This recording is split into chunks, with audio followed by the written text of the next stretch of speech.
E estamos aqui novamente para falarmos sobre o ATP 1000 de Toronto, onde o João estreia hoje. Finalmente, depois de 3 semanas de espera, chegou a hora do João Fonseca entrar em quadra. E por isso que eu tô aparecendo tanto aqui, tá quase 2 vídeos por dia. Vocês nem estão aguentando mais me ver, mas hoje o vídeo é pra gente falar sobre o chaveamento, o caminho do João Fonseca nesse torneio, pontuação, premiação, quais seriam os possíveis adversários, qual é mais ou menos a simulação de chave que a gente fez aí. Considerando, obviamente, que o João avance rodada a rodada, a gente já vai dar um panorama geral aqui para vocês. Para quem já tá com a gente há um bom tempo, já sabe como é que funciona esse vídeo nosso de chaveamento, de simulação. E para quem ainda não conhece esse tipo de conteúdo, é porque você talvez não seja inscrito no canal. E é o que eu tô dizendo, todo torneio a gente tem pré-jogo, pós-jogo, muita análise, muito dado estatístico, muita história, curiosidade sobre o tênis. Então, se você está conhecendo o nosso conteúdo agora, a única coisa que eu te peço é inscreva-se no canal. Passamos dos 5 mil inscritos, estamos num crescimento muito bom e para nós é o que move a gente, é produzir conteúdo que vocês gostem do nosso conteúdo. A gente não pede nada além disso, então deixa a sua inscrição aí e vamos falar sobre esse chaveamento, esse torneio que inicia-se hoje para o João. Ontem já tiveram vários jogos e o João que joga na quadra central de Toronto por volta de 3h30 da tarde com transmissão Disney Plus. Eu acho que ESPN, a gente não tem essa certeza ainda. E se você ainda não viu o vídeo de pré-jogo, eu vou deixar um cardzinho aqui para você ver o vídeo que a gente fez a análise completa do Tristan Skulkate, que é o adversário do João. Títulos que ele conquistou, forma como ele joga, o que o João tem que fazer para ganhar. Então, se você quer sentar no sofá e saber como torcer, não, João, não joga na direita, joga na esquerda. Se você quiser saber todos os detalhes, é só ver esse videozinho aí que você já vai estar totalmente inteirado, certo? Então, vamos lá direto para falarmos sobre o caminho do João Fonseca. Então, como eu disse, primeira rodada hoje contra o Skulkate, 104 do ranking. Passando, ele já pega o Arnaldi na segunda rodada, 44 do ranking parecido com ele, já está definido. E na rodada 3 a gente colocou Zverev, que é o mais provável, mas ele pode ser também Adam Walton, por que não? O Zverev é bem favorito para esse jogo. Aí, a partir dali você vai avançando. Oitava de final, sempre pelo melhor ranqueado ali, né? Segundo Logriexpor, nas quartas de final Rune ou Medvedev, semifinal Musetti ou Rude, final Fritz ou Shelton. E esse torneio, pessoal, ele distribui bastante premiação aí, ó. Primeira rodada valendo aí $23 mil. Quem avançar para a segunda já garante $35 mil. Depois vai para 60 mil, 103 mil, 189 mil, até o campeão que embolsa uma quantia superior a $1.100.000, que estamos falando aí praticamente 6 milhões de reais para o campeão. É por isso que a gente sempre costuma falar, né? O tênis ele mudou bastante de 10 anos para cá, né? Há 10 anos atrás o cara tinha que ser top 30 para ele viver bem do tênis. Hoje, top 100 já consegue se virar muito bem, porque o cara pega às vezes um torneio desse, por exemplo, você pega um caso do Skulkate, aí o cara é 104 do ranking.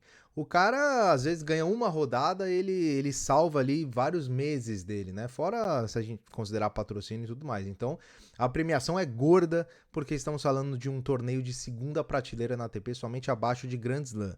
E em pontuação, que acho que é o que é mais importante para o torcedor brasileiro, o campeão leva 1.000 e a gente fez um vídeo também falando sobre a possibilidade do João ser cabeça de chave no US Open. Para que isso aconteça, ele tem que somar nessas duas competições Masters 1000 antes do US Open de 400 a 600 pontos, mais ou menos nessa faixa de pontuação. Poderia ser suficiente para o João ser cabeça de chave. 200 pontos aí seria quartas de final. Então, duas quartas de final, por exemplo, o João já entra ali na briga. E qual que é a grande vantagem de ser cabeça de chave? Os cabeças de chave, como eu já expliquei, eles ficam num pote separado dos outros tenistas. Então, quem é cabeça de chave não enfrenta a cabeça de chave na primeira rodada, ele enfrenta o segundo pote. Então, fora que, além disso, né, os cabeças de chave eles são distribuídos ali na chave de uma forma que eles não se enfrentem rapidamente. Então, ser cabeça de chave é uma grande vantagem. Aliás, em Toronto, quem é cabeça de chave passa de bye na primeira rodada, né? A gente tem uma chave aí de 96 atletas, são 7 jogos para ser campeão, mas os cabeças de chave precisam ganhar 6 e não 7. Eles já entram direto na segunda rodada. Então, tem uma série de vantagens em ser cabeça de chave.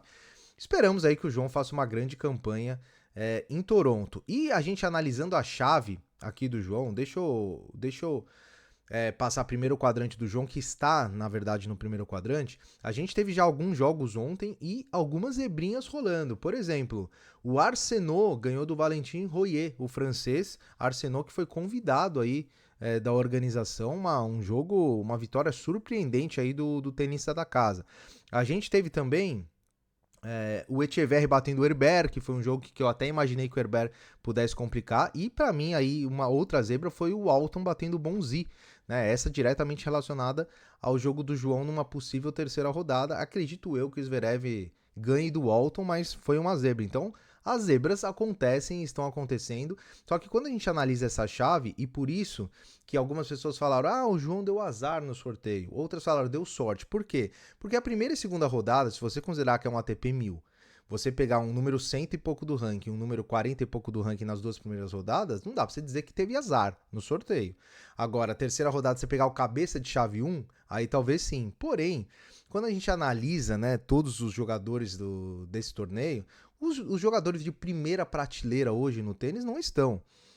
Sinner, Alcaraz, o próprio Djokovic, até pela história dele. O Draper, que é um cara que muito difícil, que o João tem um matchup muito complicado pro João. Então, a chave não tem aquele tenista que você fala, putz, isso aí vai ser quase impossível ganhar. É óbvio que o João jogar contra o Zverev vai ser favorito.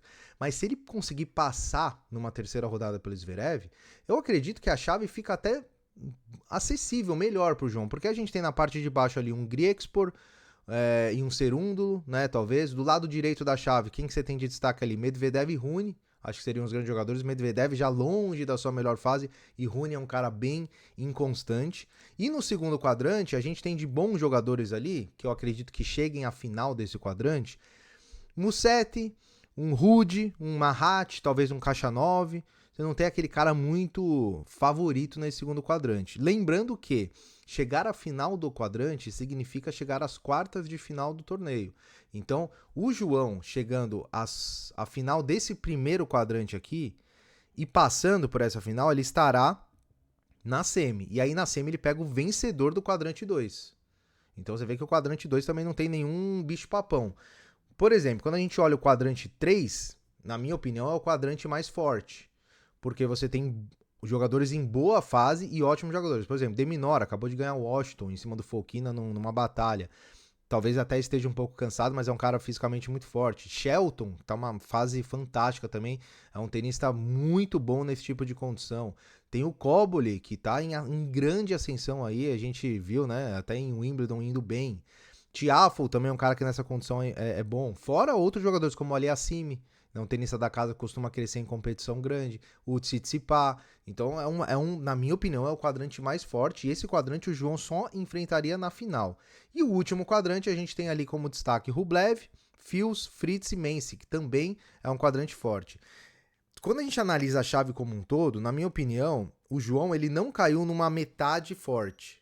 Ele caiu no quadrante mais forte da metade dele, mas ele não caiu na metade mais forte, na minha humilde opinião. Acredito que o segundo quadrante ali tem tenistas melhores preparados para buscar esse título aí. Mas é um passinho de cada vez, né? A gente precisa que primeiro o João vença o Skulke, depois que ele vença o Arnaldi, para aí sim começar a pensar em Zverev, em Musetti, em Rune. Um passinho de cada vez, vamos aqui na humildade, mas acredito que o João tem totais condições aí de avançar bastante em Toronto e eu quero a sua opinião. Você acha que dá para ser campeão? Eu tô muito iludido aqui de pensar. Vamos fazer o seguinte, vamos primeiro ganhar essa primeira rodada para ter a luzinha verde aqui atrás no pós-jogo. E depois a gente vai pensando passo a passo, certo? Aliás, deixa a notificação ativada aí. Acabou o jogo do João Fonseca, a gente já prepara o material para entregar o vídeo de pós-jogo para vocês. Então, se você quiser ficar atualizado, 100% atualizado, pós-jogo, pré-jogo, tudo que tem direito, você precisa estar com a notificação ativada. Às vezes o jogo muda de horário, muda de quadra e você não fica sabendo. Pelo áudio das quadras você ficar sabendo tudo, certo? Um grande abraço, ótima semana para todo mundo, ótima estreia para o João hoje. Nos vemos no próximo vídeo e até mais.